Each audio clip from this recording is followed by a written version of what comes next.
नमस्ते दोस्तों। इस वीडियो में अशोक के शिलालेख एवं जो स्तंभ लेख हैं उससे संबंधित महत्वपूर्ण फैक्ट को देखेंगे और ये शिलालेख कहाँ से प्राप्त किए गए हैं और इस शिलालेख में क्या क्या कहा गया है, इससे भी कुछ क्वेश्चन बनते हैं। तो शुरू करते हैं और साथ साथ ट्रिक्स के माध्यम से इसको याद करने का भी प्रयास करेंगे। अशोक के शिलालेखों की संख्या कितनी है? 14 है। अशोक के भारत में शिलालेख का सर्वप्रथम प्रचलन किसने किया था? तो अशोक ने ही किया था। शुरुआत इसकी अशोक ने ही किया था। और अशोक के जो शिलालेख हैं वो किस किस लिपि में लिखे गए हैं? देखिए 4 लिपि में लिखे गए हैं। एक ब्राह्मी लिपि में, खरोष्टी लिपि में, अरमाइक लिपि में और ग्रीक लिपि में। ये 4 लिपि में लिखे गए हैं।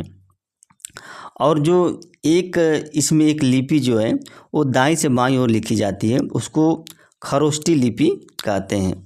खरोष्टी लिपि। और आगे देखते हैं। देखिए ये तो पढ़ लिए हैं।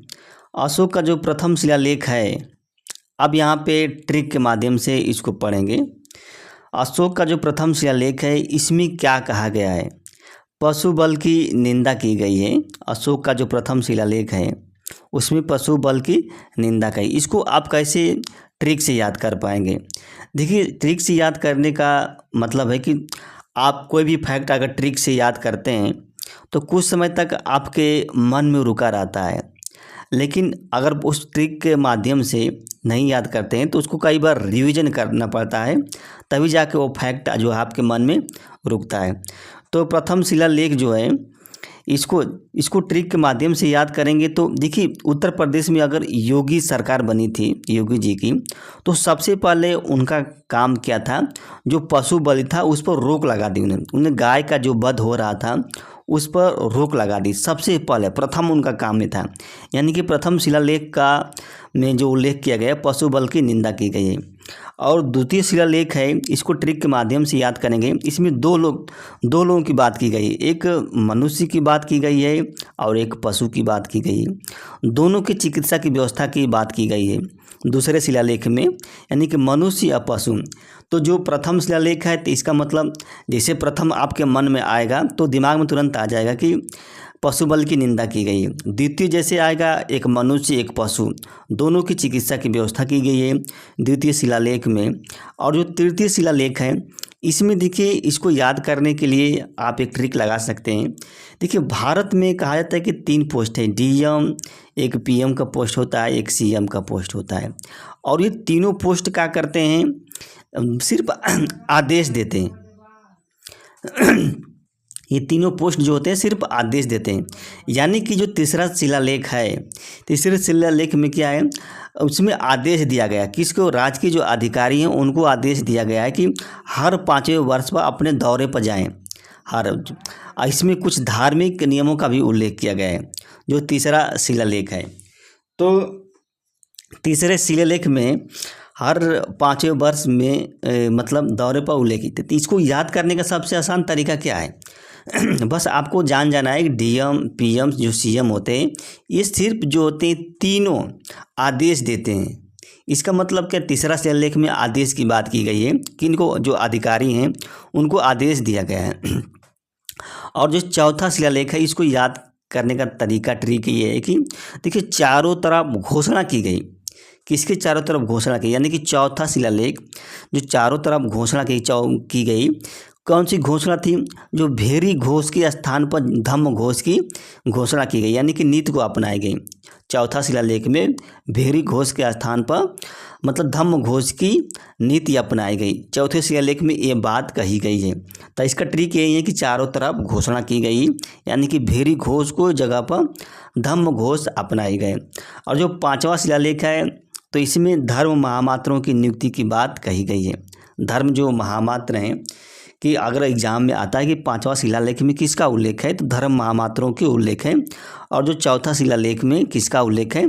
तो तो भेरी घोष के जगह पर क्या धम्म घोष की नीति अपनाई गई, इसका उल्लेख है जो चौथे। अब देखिए छठवां अभिलेख है, शिलालेख है, तो यह बहुत आसान है, जिंदगी भर आपको नहीं भूलेगा। इसमें क्या कहा गया है? इसमें आत्मनियंत्रण की शिक्षा दी गई है, आत्मनियंत्रण की बात की गई है। देखिए आपके शरीर में 5 कितनी होती हैं? 5 इंद्रियां होती हैं ना, 5 इंद्रियां। तो उसमें एक मन जो होता है वो छठा इंद्रिय होता है, यानी कि 6 इंद्रियां होती हैं और 6 इंद्रियों को नियंत्रण की बात की जाती है। यानी कि जो छठा शिलालेख है इसमें आत्मनियंत्रण की बात की गई। तो इसको याद करने के लिए क्या करना है? आपको इंद्रियों पर ध्यान देना पड़ेगा। मतलब कि हमारे पास 5 इंद्रियां हैं और मन को लेकर 6 इंद्रियां हैं और इसको नियंत्रण करना है। यानी कि छठा शिलालेख में आत्मनियंत्रण की शिक्षा दी गई है इसको। और जो 7वां शिलालेख है, अब देखिए 7वां जो शिलालेख है 8वां, इसको जोड़ देंगे तो कितना होगा? 15 होगा। यानी कि जो 15 वर्ष था, अशोक जो था 15 वर्ष अपने तीर्थ यात्रा पर ही था। यानी कि 7वां और जो 8वां शिलालेख है इसमें अशोक के तीर्थ यात्रा के बारे में उल्लेख किया गया या लिखा गया है, 7वां और 8वां। और जो 9वां शिलालेख है इसको याद करने का तरीका है कि इसमें क्या उल्लेख किया गया था, कैसे जानकारी मिलेगी। तो देखिए 9वां का मतलब होता है जब आप नए लोगों से मिलते हैं, नए लोगों से तो मिलते हैं तो क्या करते हैं आप? क्या कुछ उपहार भी देते हैं और सच्चे शिष्टाचार भी दिखाते हैं। नए लोगों के साथ जब आप मिलते हैं तो आप क्या कुछ उपहार देते, भेंट देते हैं या सच्चा शिष्टाचार दिखाते हैं। तो इसको 9वां शिलालेख में है कि जैसे 9वां शिलालेख आएगा अगर आपके मन में कि नए लोगों से मिलना, जब आप नए लोगों से मिलेंगे तो उनको क्या कुछ भेंट देंगे, कुछ उपहार भी देंगे और साथ साथ शिष्टाचार भी दिखाएंगे। इसी तरह से 10वां शिलालेख है, तो 10वां शिलालेख में क्या कहा गया? इसमें 10वां में 10 बार जो है अशोक ने क्या कहा? अपने अधिकारियों से कहा, 10 बार आदेश दिया, 10 बार आदेश दिया। क्या आदेश दिया? कि राजा और जो उच्च अधिकारी हैं उनको हमेशा प्रजा के हित में सोचना चाहिए। 10वां शिलालेख में ये बात का उल्लेख किया गया है।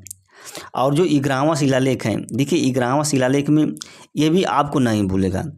जैसे 11वां शिलालेख है इसमें क्या कहा गया है? इसको पकड़ने के लिए, इसको पहचानने के लिए आपको जैसे मौलिक कर्तव्य, हमारे संविधान में 11 मौलिक कर्तव्य लिखे गए हैं। मौलिक कर्तव्य का मतलब क्या है? कि मतलब धर्म की बात की गई है कि आपका कर्तव्य क्या है, आपका धर्म क्या है। उसी तरह से 11वां शिलालेख है इसमें धर्म की व्याख्या की गई है, नीति की व्याख्या की गई है, धर्म की, आपका कर्तव्य क्या है। तो 11 मौलिक कर्तव्य हैं, तो 11 से आप कनेक्ट कर देंगे, इसको जोड़ेंगे तो ये याद हो जाएगा आप। 11वां शिलालेख का मतलब क्या हुआ? उसमें धर्म की व्याख्या की गई है, यानी कि मौलिक कर्तव्य की व्याख्या की गई है। 11 मौलिक कर्तव्य हैं और मौलिक कर्तव्य का मतलब वही धर्म। और 12वां शिलालेख का मतलब क्या है? देखिए 12वां शिलालेख का मतलब है कि इसमें अगर आपको पता लगाना है कि किसको इसमें क्या क्या उल्लेख किया गया है। बहलाना, देखिए बा से आप निकाल सकते हैं बहलाना। लोग किसको बहलाते हैं? स्त्रियों को लोग ज़्यादा बहलाते हैं। तो 12वां शिलालेख है, 12वां, इसमें स्त्री महापात्रों की महापात्रों की उल्लेख किया गया है। स्त्री महामात्रों का उल्लेख किया गया 12वां शिलालेख में। इसको ट्रिक से भी याद कर लेंगे। वही ट्रिक वही है कि बहलाना, किसको बहलाना? स्त्रियों को बहलाना। और एक और चीज़ की इसमें उल्लेख किया गया, सभी विचारों के सम्मान की, सर्वधर्म सम्मान की बात की गई है इसमें। और ये 13वां शिलालेख बहुत ही इम्पॉर्टेंट है। इसमें कलिंग के युद्ध का वर्णन किया गया है। इसको या 13वां जो शिलालेख है, इसी शिलालेख में अशोक के हृदय के परिवर्तन की बात कही गई है। और इसी हृदय, देखिए ये 5 यवन राजाओं के नाम का भी उल्लेख है और वहाँ पे धर्म का प्रचार करने के लिए अशोक ने भेजा था। तो 5 यवन राजाओं का उल्लेख किया गया है 13वां शिलालेख में। यानी कि 13वां शिलालेख में 4 बात कही गई है।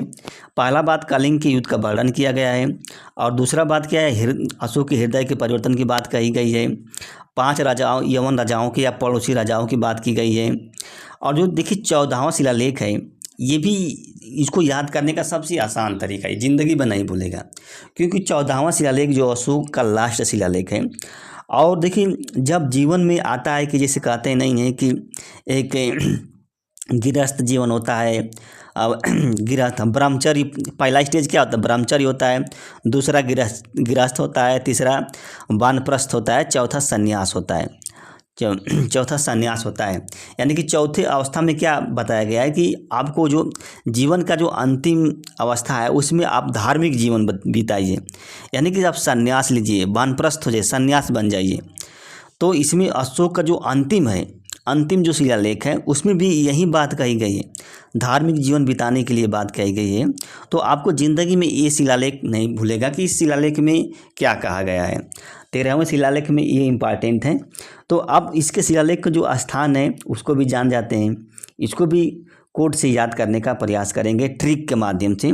जो अशोक के जो प्रमुख शिलालेख हैं और संबंधित राज्य हैं, देखिए शाहबाजगढ़ी जी का जो शिलालेख है ये कहाँ से मिला है।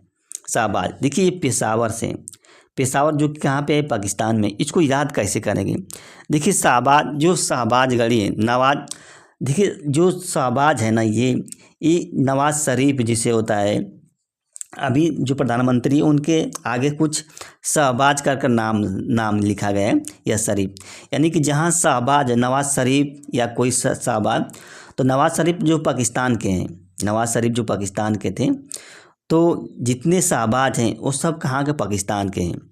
तो शाहबाज शिलालेख का उल्लेख किस स्थान से मिला है, तो पेशावर से मिला है। और इसके अलावा पेशावर से, पाकिस्तान से एक और मिला है, मनसेहरा। देखिए मनसेहरा का मतलब क्या है, सेहरा जानते हैं, सेहरा जो शादी विवाह में जो सेहरा सिर पर बांधा जाता है उसे सेहरा कहते हैं। और और सेहरा की कीमत कितनी है, 1000 रुपये है। उस सेहरा की कीमत कितनी है, यानी कि मनसेहरा जो शिलालेख है वो हजारा से प्राप्त किया है। और ये हजारा कहाँ पे, पाकिस्तान पे है। हाँ, पाकिस्तान पे है हजारा, यानी कि जो पाकिस्तान में वो सेहरा नहीं बांधने देते हैं, पाकिस्तान में जो हैं वहाँ पे लोगों को सेहरा नहीं बांधने देते हैं। यानी कि मन का जो सेहरा है वो हजारा से मिला है और पाकिस्तान में। इसी तरह कालसी शिलालेख है, ये कहाँ से प्राप्त किया गया है, तो उत्तराखंड से मिला है। इसको ट्रिक के माध्यम से आप कैसे याद करेंगे, देखिए कालसी का मतलब काल से समझ जाते हैं। देखिए जो 2013 में 2013 में उत्तराखंड में एक बहुत त्रासदी आई थी, तो वहाँ पे जितने पर्यटक थे वो सब काल में चले गए थे, काल के गर्त में, यानी कि मर गए। यानी कि जो कालसी शिलालेख है वो उत्तराखंड में स्थित है, यानी कि काल जिनका आ गया था 2013 में, और 2013 में काल उन्हीं लोगों का आया था जो उत्तराखंड गए थे। यानी कि कालसी शिलालेख कहाँ पे है, उत्तराखंड में स्थित है। इसी तरह ये गिरनार शिलालेख है। तो देखिए गिरनार शिलालेख तो आसान है, सब जानते हैं कि ये गुजरात से मिला होगा। और जो धौली शिलालेख है, देखिए यहाँ पे आपको धौली शिलालेख उड़ीसा में है। तो आपको कोड क्या करना पड़ेगा, यहाँ पे आपको कोड क्या कि धोवो, कपड़ा धो, कपड़ा जब आप धोएंगे तभी तो कपड़ा साफ रहेगा। यानी कि जब धोओगे तो उसमें ओ आता है, ओ का मतलब उड़ीसा, और धौ से धौली शिलालेख कहाँ पे है, उड़ीसा में है धौली शिलालेख। और जौगढ़, इसको कैसे ट्रिक से याद करेंगे, ये भी उड़ीसा में है। जाओ कहाँ जाओ, आप जाओ, कहाँ पे जाओ, स्कूल जाओ पढ़ो आओ। तो इसको याद करने के लिए क्या करना है, आपको याद करना है कि आप जाओ, मतलब कि ज से निकाल लेंगे जौगढ़, ओ से उड़ीसा, जाओ स्कूल जाओ। तो जौगढ़ जो शिलालेख है कहाँ पे है, उड़ीसा में स्थित है। इसी तरह से देखिए इसको याद करेंगे, एर्रगुड्डी शिलालेख, जो एर्रगुड्डी शिलालेख है ये आंध्र प्रदेश में है। इसको याद करने का आसान तरीका, इसमें ए है, इसी से ये अल्फ़ाबेट है ना, तो यहाँ पर आ लिखा है। तो एर्रगुड्डी शिलालेख जो है वो आंध्र प्रदेश में है। इसी तरह राजोल शिलालेख जो है कहाँ पे है, तो देखिए राजोल शिलालेख जो है आप पढ़े होंगे, आंध्र प्रदेश में एक है, वो है राष्ट्रीय तंबाकू शोध संस्थान जो है कहाँ पे, आंध्र प्रदेश के राजमन्नार में है, राजमन्नार है, वहीं से आप राजोल पकड़ लेंगे। और राजोल शिलालेख कहाँ पे, आंध्र प्रदेश में। और ये मंडागिरी जो है, मंडागिरी शिलालेख कहाँ पे है? आंध्र प्रदेश में। इसको ट्रिक से कैसे याद करेंगे? देखिए यहाँ पे आंध्र में आधा न आया है, यहाँ पे भी क्या आधा न है, इसमें आधा न है मंडागिरी। तो ये मंडागिरी शिलालेख कहाँ पे? आंध्र प्रदेश में। विकल्प में मैच कर लेंगे, इसी से पकड़ेंगे आप जो आधा न लाए और इसमें भी आधा न है। तो मंडागिरी शिलालेख कहाँ पे है? आंध्र प्रदेश में है। अब सोपरा शिलालेख कहाँ पे है? महाराष्ट्र में। इसको कैसे याद करेंगे? तो देखिए वहाँ पे जो पारा है, महाराष्ट्र में जो पारा का शो चल रहा था, क्योंकि महाराष्ट्र जो है समुद्र के किनारे है, तो वहाँ का पारा जो होगा थोड़ा कम होगा। तो सोपरा शिलालेख जो है महाराष्ट्र में है। आप इसको अलग से दूसरा भी ट्रिक लगा सकते हैं, कोई ज़रूरी नहीं कि जो मैं ट्रिक बताऊं वहीं आपके लिए लाभदायक हो जाएगा। अब देखिए गुर्जरा शिलालेख, ये इम्पॉर्टेंट है, ये बहुत परीक्षा में आता है, मध्य प्रदेश में है। इसको कैसे आप ट्रिक से, गुर्जरा का मतलब क्या है? गुरनारा, गुरनारा जैसे शेर जो होते हैं, जो टाइगर का आते हैं, गुर्राते हैं, दहाड़ते हैं, गरजते हैं गुर्जरा का मतलब गरजते हुए। जो शेर टाइगर जो होते हैं क्या करते हैं? टाइगर क्या करते हैं? गरजते हैं, गुर्राते हैं, या गुर्जरा शिलालेख। और टाइगर स्टेट कौन है? मध्य प्रदेश है। मध्य प्रदेश को टाइगर स्टेट भी कहा जाता है। और टाइगर क्या करते हैं? गुर्राते हैं, गुर्जरा। तो गुर्जरा शिलालेख कहाँ पे है? मध्य प्रदेश में। इसी तरह से रूपनाथ जो शिलालेख है, ये कहाँ? मध्य प्रदेश में। इसको ट्रिक से कैसे आप याद करेंगे? देखिए रूपवती जो महल है, जो रूपवती महल कहाँ पे है? मध्य प्रदेश में। उसी से अगर आप कनेक्ट कर देंगे तो जो ये रूपनाथ शिलालेख कहाँ पे है? ये मध्य प्रदेश में है। आगे देखते हैं सासाराम शिलालेख, तो ये तो जानते हैं, जो सासाराम शिलालेख है ये बिहार में स्थित है। देखिए भब्रू या बैराट शिलालेख, इसको कैसे याद करेंगे? ये राजस्थान में है। इसका ट्रिक क्या है? यहाँ पे देखिए र पकड़ लेंगे, इसमें र है, यहाँ पर भी र है, इसको मैच करा देंगे। जैसे विकल्प में आया आपके कि भब्रू या बैराट शिलालेख कहाँ पे है, दोनों को र को मैच करा देंगे, राजस्थान। यानी कि भब्रू या बैराट शिलालेख जो है ये राजस्थान में है। और मास्की शिलालेख, देखिए ये भी इम्पॉर्टेंट है, ये कहाँ पे है? कर्नाटक में। इसको कैसे याद करेंगे? जब आप मास्क लगाते हैं तो आपको कौन सा प्रॉब्लम होती है? मास्क किस में लगाया जाता है? कान में लगाते हैं। कान में उसका जो धागा बांधते हैं, यानी कि क से कर्नाटक पकड़ लेंगे, क से कर्नाटक पकड़ लेंगे, मास्की। यहाँ भी क आ रहा है, इसे भी पकड़ लेंगे। तो जब आप मास्क लगाते हैं तो उसका जो धागा है, जो रस्सी है, किस में लपेटते हैं? कान में, यानी कि कर्नाटक। मास्की शिलालेख कहाँ पे है? कर्नाटक में स्थित है। अब देखिए यहाँ पर कनगन हल्ली शिलालेख, ये भीमा नदी के तट पर स्थित है। ये कनगन शिलालेख जो है ये कर्नाटक में। तो यहाँ पे क पकड़ लेंगे, इसका भी पहला क पकड़ लेंगे, इससे मैच करा देंगे विकल्प में। तो कनगन शिलालेख जो है कर्नाटक में है। ब्रह्मगिरी, ये तो आसान है, क्योंकि जो ब्रह्मगिरी पर्वत है वो कर्नाटक में है। यहीं से कावेरी नदी निकलती है। ब्रह्मगिरी जो पर्वत है यहीं से कावेरी निकलती है। तो जो ब्रह्मगिरी शिलालेख है ये कहाँ पे है? कर्नाटक में स्थित है। गोमिट शिलालेख क्या है? वो गोमिट शिलालेख कर्नाटक में। इसका आप ट्रिक बना सकते हैं, गोमिट शिलालेख जो है कर्नाटक में है। सिद्धपुर शिलालेख कहाँ पे है? ये भी कहाँ? कर्नाटक में है, सिद्धपुर शिलालेख है। जटिंग रामेश्वर ये भी कहाँ है? कर्नाटक में है। आप देखिए पालकी गुड्डू, देखिए पालकी गुड्डू जो है शिलालेख ये कर्नाटक में है।